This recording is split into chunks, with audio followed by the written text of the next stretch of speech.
Okay, it's really cool meeting you, dude. I'm really happy to do this. Yes. Let's rock and roll. All right. So the first box is your marketing box. We're going to talk about like a flywheel of like how to build it. The first one is marketing.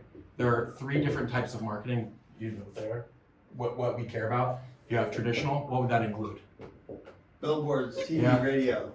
Billboard, TV, radio. Then you have social, which is Facebook. Yeah, Facebook. Instagram. Insta, yeah. And then digital. And this and digital, Google, Yelp, Bing, etc. So this section here is 8 to 12% of your P&L. Yeah. That's what they're trying to spend.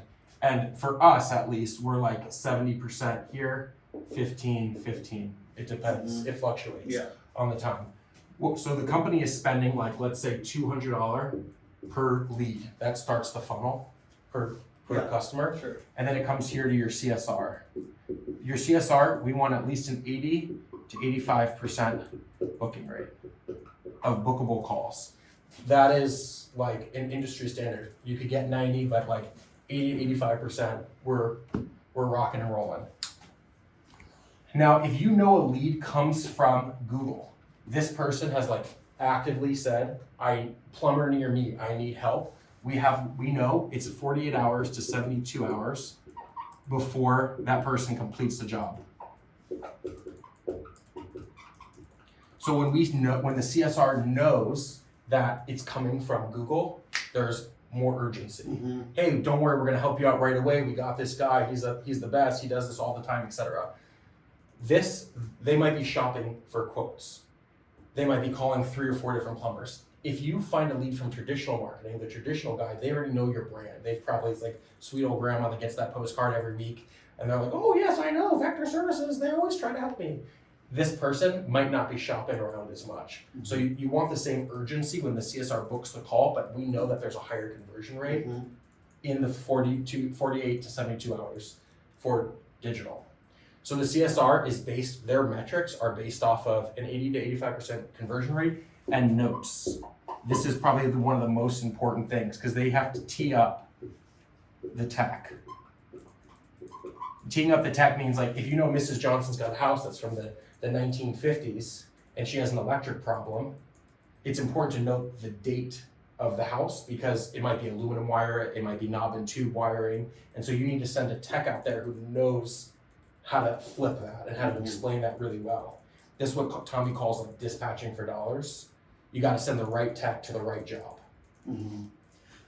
This is good too because you think about just people knowing that Google leads are different. I think that's something we're trying to teach more on is digital leads are different and how are they different and how to best service them, right? 100%. Okay, so this person's got to have good notes. They got to go so that the tech knows fully what to expect. Now think of this.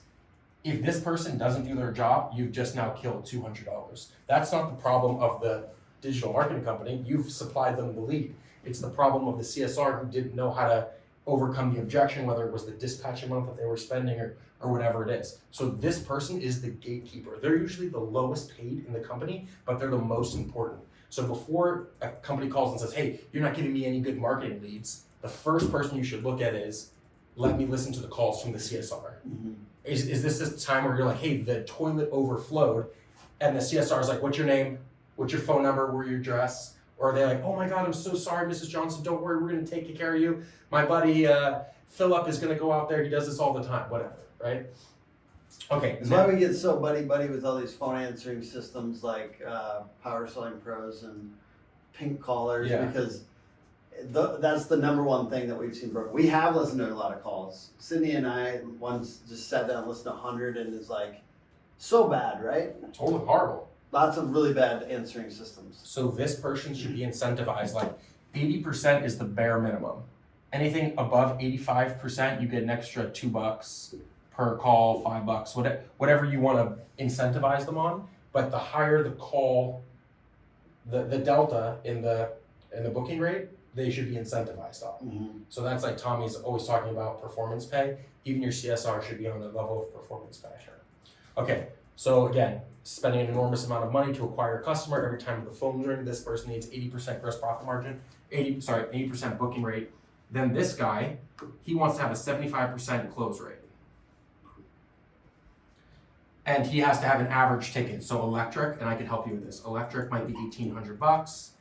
HVAC might be a $5,500 blended cost between install and like a full install versus a fix. So one job might be like $20,000. The next job might be like $1,500. The blending cost should be about $5,500 to $6,000. The mom and pop shops, it's way lower, and then Exactly. it's like that's why you guys are all Report. getting fucked, Exactly. basically. So now if this person does now, let's just take a detour here. This $1,800, when you look at your chart of accounts, when you look at your P&L,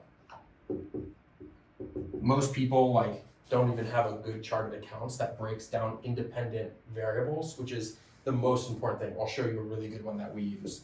So essentially you need to protect your net profit. So our companies are striving for 20% net profit. So the question is, what do you have to do here? 50, 30, 20. So this money is filtering down and down. So if you don't have a good average ticket and revenue isn't coming in, then everything in this section, which is now, as we know from here, your marketing, your uniforms, your office, your insurance, all that stuff, all of these are independent variables on your chart of accounts. These items start to get so big that you diminish your net profit. And what you're talking about with smaller mom and pop shops is that the labor gets to be so high because the guys aren't hourly, they're going out, they're smoking cigarettes, they're doing whatever they're doing, and you're paying this guy an hourly wage, not based off of efficiency, and so then it increases your labor costs, which then decreases your net profit. So this number, this average ticket, has to have a positive correlation to the amount of revenue that your company needs in order to pay for your overhead, in order to generate the net profit that you want. And it's trade specific. So HVAC, plumbing, and electric each have their own average tickets. Okay, so now this guy has to go into the house and he has to go through his sales process. So usually it's a 90-minute process, and I train that there's 4 steps involved in the sales process. And this is where the simulation theory, which we'll talk about later, comes in. And the podcast is also on this channel. Awesome. This is where this place comes. Yeah. This is a video game. This whole thing is how to play your business like a game. Yeah. Imagine that this is a simulation. So if you're like, fuck, why don't we have enough customers coming in? Like that angry owner who's like, I don't understand what's going on, versus being the architect of the game and saying like, there's a break here. We need to adjust this by 5%. We need to increase this by 3%. This average ticket is good. He's got a great close rate. He's got a low average ticket. What do we need to do in order to change this by X degree? If you're a computer programmer, you would look at it like an architect, not as a character. Yeah. Okay, and then the next one, reviews. Reviews obviously offsets your customer acquisition cost because you start getting organic traction through the reviews, especially when they mention the name of the company and the location. That's what Google cares about. Yeah. To move the needle. Now, this whole process is guided by SOPs. Yeah.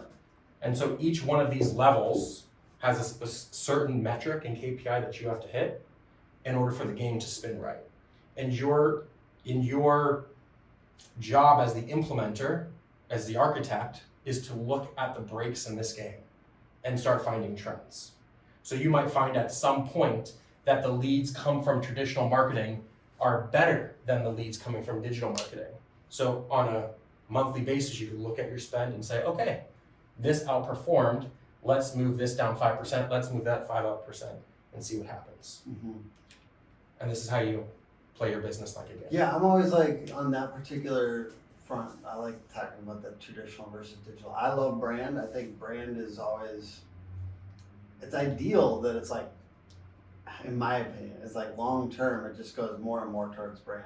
Like the bigger brand you can get, it is hard to own a market in that way. It's probably harder than all of us think. You think everyone knows you and they don't care. Yes. And so, but it is ideal to slowly, and I think anything with emotion and like community is probably and then like events and stuff like that are the biggest ways that people can kind of create some of that. I mean, you can throw all kinds of stuff in there. You can throw mascots, like the company story, Yeah. the brand and the style and the feel. If- Like it all helps with the attachment. For sure. If grandma says, I've seen your trucks everywhere. Yeah. If grandma says, oh, I saw you sponsor my kids, you're in. Yeah. That's it. They know. You're in. And I mean, like you think about the virtuous cycle of other, like let's say Facebook, they Googled you, they saw the truck, they saw the yard sign, or whatever else you got going on. Like the more times they see you, Yeah. We say that too to people. Like I see you everywhere. It's crazy. You Yeah. probably said that about me. Yeah, totally. And I mean, so there's like there's all kinds of ways to be everywhere, but that to me is brand too. And it's Sure. not then. And we say it with our own marketing. It's like we can't always tell where these leads come from. You get a little less scientific with attribution Yeah, when you go big hard with brand. for sure. That's like Rick and Morty says, it's more art than science. Yes. You watch Rick and Morty? Oh, Yeah. Sometimes science is more art than science, Morty. A lot of people don't get that. Okay. So Tom, here, give me a little just a little graph on how you see shoulder seasons and marketing spend. I'll give you a graph. The first thing is here. So what happens is a tech can really, if they have 90 minutes to run per call, right? The tech maybe could run 3 calls per day. So it's a formula that you're building. You know that the tech could run 3 calls per day. You know that they're trying to get a 75% close rate, and you know what the average ticket is. So let's say it's $1,800 for electric, something like that. Yeah.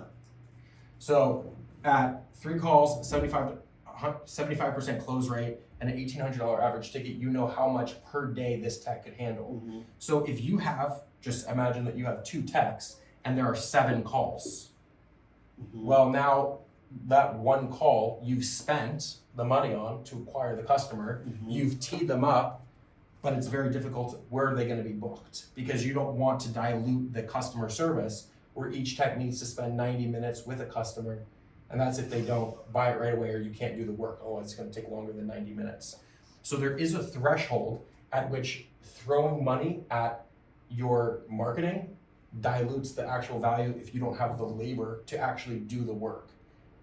And if you look at your Google chart, which you guys know better than me, there is a number where you could spend too much where the return on investment is not proportional to the spend. Mm-hmm. So I spend $50, I get 3 leads. I spend $100, I get 5 leads. It doesn't double, Mm-hmm. right?